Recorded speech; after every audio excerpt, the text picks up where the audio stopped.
Thank you for joining us for this edition of Media Watch. Nicholas Rushworth is here. So, Hey, Nicholas, we're starting out with some serious subject matter first. Syria and the battle for Aleppo. I'm going to turn to the Huffington Post, which has been covering the work of a reporter on the ground called Jenan Moussa. And there we can just see the story there. Jenan Moussa, this is Huffington Post in the French edition, and she is reporting on the Battle of Aleppo from the front line via Twitter. So she's been tweeting. She actually went in there on the 4th of August, and she's been able to tweet not hour by hour, but very regularly. Now, that has, in this Huffington Post report, what we're actually seeing is it's filling this huge gap. The reporting from the ground is almost impossible. This is one that I saw earlier today, a few hours ago, and here a house 100 meters away from us got hit by a plane, a huge explosion and earth trembling. And in following tweet, she said, "I've got to get out. I am scared.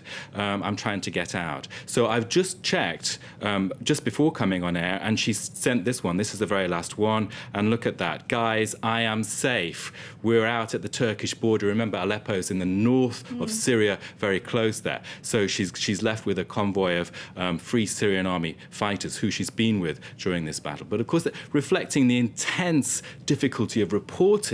It's extraordinary, actually, that she managed to maintain an internet connection all of that time to give such regular updates. It is extraordinary, and the tension has been palpable today following this. I can show you this one, showing there Jenan Moussa hasn't been tweeting in more than 45 minutes. It's becoming a bit of an anxiety for us. So people have been following her and checking it out. So and that's really entering into her witness statements, I guess, her testimonies. That's right. Now, Jenan Moussa has done this before. She works for a Dubai-based station called Al An.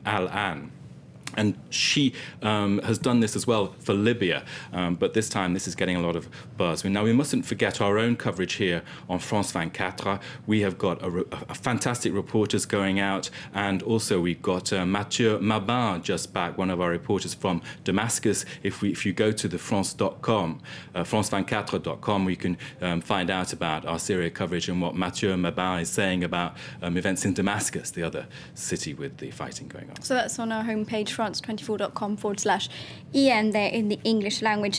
Now we're going to turn to a more summary story here in France, and the presidential couple are holidaying. The paparazzi, of course, never too far away. It's a new experience for them, really, to be this deep into the limelight, as it were. Well, and they don't seem to be getting it right. Let's turn, first of all, to the front page of VSD, which is Vendredi, Samedi, Dimanche, which translates as Friday, Saturday, Sunday. It's a very popular weekend magazine here, and their front page is this photo of the presidential couple at the beach.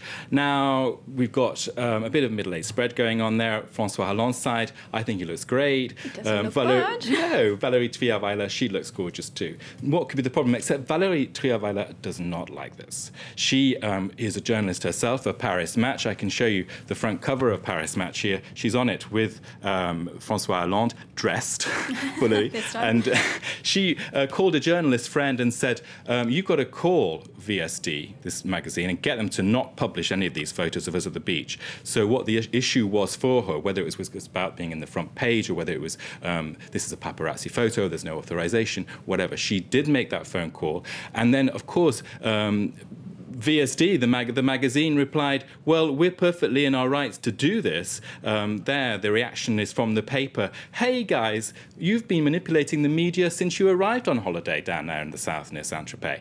And so the paper's attitude is be published and be damned. Is that really the way the French people want to see their politicians, though? So sort of stripped down, if I can put it that way. Well, look at this tweet. I can show you it. I'll just translate it for you. Has the magazine VSD actually photoshopped François Hollande's love handles, and it's getting a lot of buzz. This story here in France. Someone else who thinks they're looking good. Look at that. That one is Valérie Trierweiler with the bikini, and it's Baywatch's alert. Alert in Malibu is the French version of Baywatch. The translation being Baywatch, Malibu Watch, and that's it for Media Watch anyways. I think I would be quite proud myself if I looked like that at her age. Thanks very much to you, Nicholas Rushworth, and that was Media Watch.